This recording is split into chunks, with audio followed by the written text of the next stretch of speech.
ജനവിരുദ്ധനായ ജനകീയ പിന്തുണയില്ലാത്ത പിണറായി വിജയൻ ഭരണത്തിൻ്റെ 9ാം വർഷം ആഘോഷിക്കുകയാണ്.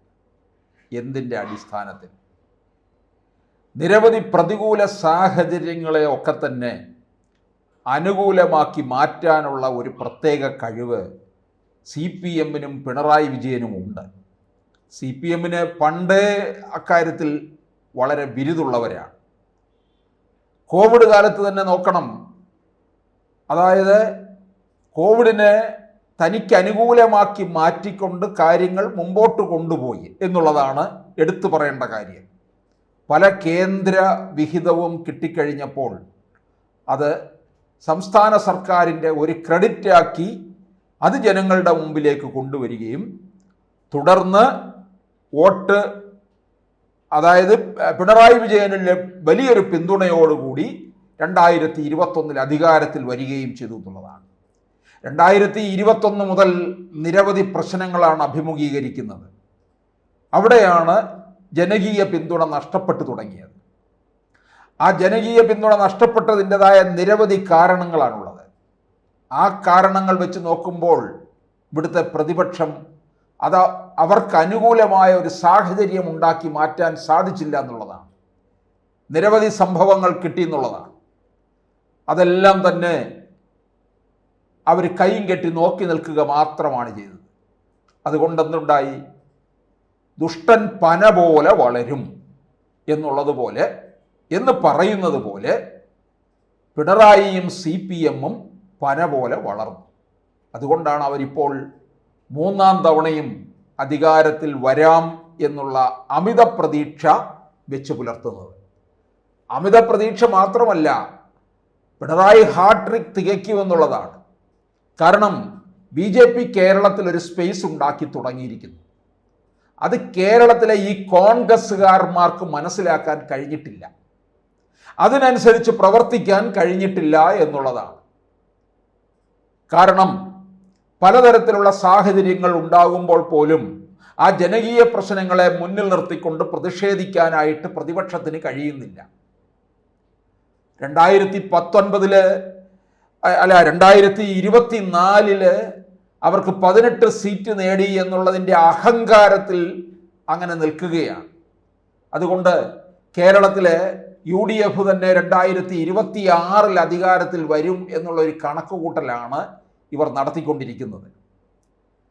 അതിനിപ്പോൾ ഈ പഞ്ചായത്ത് തിരഞ്ഞെടുപ്പ് കഴിയുമ്പോൾ അതിൻ്റെ ഒരു ഏകദേശ രൂപം മനസ്സിലാകും.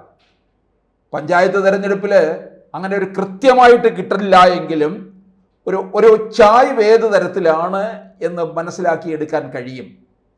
ഇവിടെ കേരളത്തിൽ BJP ഒരു 5 സീറ്റോ 8 സീറ്റോ പിടിക്കുകയാണെന്നുണ്ടെങ്കിൽ തന്നെ ഇത് കേരളത്തിൽ കോൺഗ്രസ്സുകാരുടെ UDF-ന്റെ വോട്ടായിരിക്കും എന്നുള്ളതാണ്.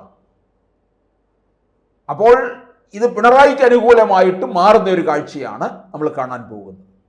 പിണറായി ഹാട്രിക് തികയ്ക്കുമ്പോൾ വീണ്ടും അധികാരത്തിൽ വരികയാണെന്നുണ്ടെങ്കിൽ അവരുടെ വിചാരം, CPM-ന്റെയും പിണറായിയുടെയും ധാരണ എന്താണ്? ഒരു ജനവിരുദ്ധ വികാരവുമില്ല, ഞങ്ങൾക്ക് വീണ്ടും ക്ലീൻ ചിറ്റ് നൽകിയിരിക്കുന്നു, പിണറായിയുടെയും കുടുംബത്തിൻ്റെയും പാർട്ടിയുടെയും അഴിമതിക്കെല്ലാം തന്നെ ജനത്തിൻ്റെ പിന്തുണ ഉണ്ട് എന്നാണല്ലോ വായിച്ചെടുക്കേണ്ടത്. BJP-യെ സംബന്ധിച്ചിടത്തോളം അവരുടെ നോട്ടം എന്താണ്? കോൺഗ്രസിനെ ഇല്ലാതാക്കണം, തവിട് പൊടിയാക്കണം, ഇവിടെ ആ പ്രസ്ഥാനം ഇല്ലാതാക്കി തീർക്കണം. അപ്പോൾ UDF-ലുള്ളവരെല്ലാം എന്ത് ചെയ്യും? UDF-ൽ നിരവധി ഘടകകക്ഷികളുണ്ട്. ഈ ഘടകകക്ഷികൾ എങ്ങോട്ടേക്ക് പോകും? NDA-യിലേക്ക് പോകാനുള്ള സാധ്യത തെളിയും. NDA-യിലേക്കെന്നല്ല, അത് ചിലപ്പോൾ BJP-യിൽ CPM-ലേക്കും പോകും, LDF-ലേക്കും പോകും. കാരണം 2026 LDF ആണ് വീണ്ടും അധികാരത്തിൽ വരുന്നതെങ്കിൽ UDF-ലെ പല ഘടകകക്ഷികളും അങ്ങോട്ടേക്ക് പോകും. കാരണം ഭരണം കയ്യിൽ കിട്ടിയല്ലോ. 2026 ആ ഒരു തവണ കൂടി കഴിയുമ്പോൾ CPM-നും ഏതാണ്ട് അന്ത്യം സംഭവിക്കാൻ തുടങ്ങും. അന്ത്യം സംഭവിച്ചു തുടങ്ങി. 26 അഥവാ ഭരണം കിട്ടിയാലും 26 ആ ഭരണകാലത്ത് തന്നെ അതിൻ്റെ വംശനാശവും സംഭവിക്കും. അപ്പോൾ ഉണ്ടാകുന്ന ഘടകകക്ഷികൾ NDA-യിലേക്ക് പോകുമെന്നുള്ളതാണ്. അപ്പോൾ യു ഡി എഫിലെ ഘടകകക്ഷികളെല്ലാം തന്നെ, ഘടകകക്ഷികൾ എന്ന് പറയുമ്പോൾ പ്രധാനമായിട്ട് നമുക്ക് നോക്കേണ്ടത് ലീഗാണ് അതിനകത്തെ രണ്ടാമത്തെ ഘടകകക്ഷി. പക്ഷേ ഇപ്പോഴത്തെ പോക്ക് കാണുമ്പോൾ ലീഗിൻ്റെ താഴെ നിൽക്കുന്നവരാണ് കോൺഗ്രസ്സുകാരെന്നേ ധരിക്കത്തുള്ളൂ. കാരണം കോൺഗ്രസിനെ അത്രമേൽ കയറി ഭരിക്കാനും അവരുടെ മേൽ ഇടപെടാനും അവരുടെ മേൽ ഒന്ന് കൈവയ്ക്കാനുള്ള അവകാശം ലീഗിന് മാത്രമാണുള്ളത്. ലീഗിൻ്റെ തറവാടായ പാണക്കാട് നിന്നാണ് കാര്യങ്ങളെല്ലാം തീർച്ചപ്പെടുത്തുന്നത്. ആദ്യം കോൺഗ്രസ്സുകാർ പോയി സാഷ്ടാംഗം നമസ്കരിക്കുന്നത് പാണക്കാടാണ്. അത് കോൺഗ്രസ്സിലെ എല്ലാവരും. പക്ഷേ ആ ലീഗിനെ സംബന്ധിച്ചിടത്തോളം ഇത്രയും ആധിപത്യം സ്ഥാപിച്ച് നിൽക്കുമ്പോൾ എൽ ഡി എഫിലേക്കൊന്നും വന്നു കഴിഞ്ഞാൽ വലിയ നേട്ടമൊന്നും ഉണ്ടാകത്തില്ല. പിന്നെ ഭരണം കയ്യിലുണ്ട്, 2 or 3 മന്ത്രിസ്ഥാനം കിട്ടും, അങ്ങനെ ഒതുങ്ങി കഴിയാം. ഇപ്പോൾ കണ്ടില്ല ജോസ് കെ മാണി പോയി നിൽക്കുന്നത്. ജോസ് കെ മാണിയെ സംബന്ധിച്ചിടത്തോളം എൽ ഡി എഫിലേക്ക് വന്നു, ഉണ്ടായിരുന്നത്രയും കാര്യങ്ങളൊന്നും നടന്നിട്ടില്ല. വലിയ പ്രതീക്ഷയായിരുന്നു. കേരളത്തിൻ്റെ ധനമന്ത്രി വരെയാകുമെന്നൊക്കെ ജോസ് കെ മാണി സ്വപ്നം കണ്ട് നടന്നതാണ്. മറ്റൊന്നുമല്ല, അച്ഛൻ ധനമന്ത്രിയായിട്ടല്ലേ ഇരുന്നത് ഏറെക്കാലം.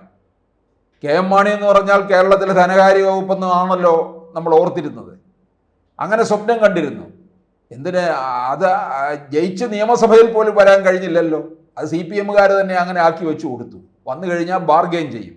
അത് വേണ്ട, തോറ്റു തുന്നം പാടിയിരിക്കട്ടെ. പിന്നീട് രാജ്യസഭയിലേക്ക് പറഞ്ഞു വിട്ടു. അതൊരു വഴി കൂടെ അങ്ങ് പോകുന്നുണ്ട്. അപ്പം ജോസ് കെ മാണിയെ പോലുള്ളത് ഇനി ഒരു പക്ഷേ UDF-ന്റെ പതനം കാണുന്നത് കൊണ്ട് ജോസ് കെ മാണി ചിലപ്പോൾ ഇക്കുറി UDF-ലേക്ക് വരില്ല. LDF-ന് അനുകൂല സാഹചര്യമാണെന്നുണ്ടെങ്കിൽ അവിടെ തന്നെ നിൽക്കും. പഞ്ചായത്ത് തിരഞ്ഞെടുപ്പ് കഴിഞ്ഞിട്ട് ഒരു ഏകദേശ ചിത്രത്തിലേക്ക് വരികയുള്ളൂ. അത് കഴിയുമ്പോൾ എന്തു ചെയ്യും? പിന്നീട് NDA-യിലേക്ക് വരും. ജോസ് കെ മാണി NDA-യിലേക്ക് ചെന്ന് കഴിഞ്ഞാൽ സ്വാഗതമാണ്, സുസ്വാഗതമാണ്. തുഷാർ വെള്ളാപ്പള്ളിയൊക്കെ നിൽക്കുന്ന പോലെ അവിടെ നിൽക്കാം. ഇനി കാരണം എന്ന് പറഞ്ഞാൽ കേരളത്തിൽ NDA മുന്നണി വിപുലീകരണം ഉണ്ടാകും. തുഷാർ വെള്ളാപ്പള്ളിക്ക് നല്ല സ്ഥാനം കൊടുക്കും, മറ്റ് ഘടകകക്ഷികൾക്കും ഉണ്ട്.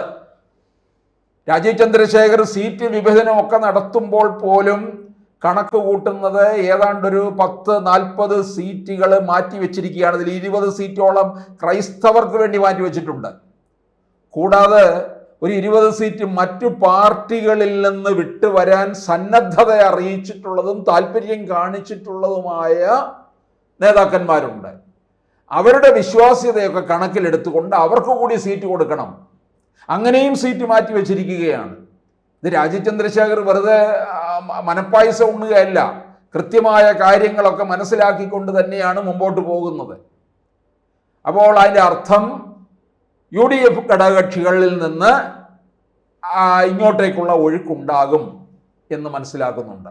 ഒഴുക്കുണ്ടാകും എന്നുള്ളത് വ്യക്തമാണ്. കാരണം UDF ഇല്ലാതാകുകയാണ്, കോൺഗ്രസ് ഇല്ലാതാകും. ലീഗിനെ സംബന്ധിച്ചിടത്തോളം ഇനിയും രക്ഷ പ്രാപിച്ചേ പറ്റുകയുള്ളൂ. മറ്റ് ഘടകകക്ഷികളുണ്ട്, പിന്നെ കേരള കോൺഗ്രസ് ജോസഫ്, അതുപോലെ തന്നെ RSP, ഇവർക്കെല്ലാം രക്ഷ നേടിപ്പോയെങ്കിൽ മാത്രമേ പറ്റുകയുള്ളൂ. ഫോർവേഡ് ബ്ലോക്കിന് പിന്നെ MLA ഇല്ല, മന്ത്രിയും ഒന്നും ഇല്ലാത്തത്. അവർക്ക് ഇടതുപക്ഷത്തോട്ടും പോകാം, ഒരു ഇടതുപക്ഷ സ്വഭാവം അവരിൽ ഉള്ളതുകൊണ്ട്. അപ്പോൾ എന്തായാലും ഇനി സംഭവിക്കാൻ പോകുന്ന ഇതൊക്കെയാണ്. പിണറായി ആഘോഷങ്ങൾ തിമിർക്കുമ്പോൾ ഇനിയും അതൊരു ഹാട്രിക്കിന് വേണ്ടിയാണോ എന്നുള്ളതാണ് നമ്മൾ കാത്തിരിക്കേണ്ട കാര്യം.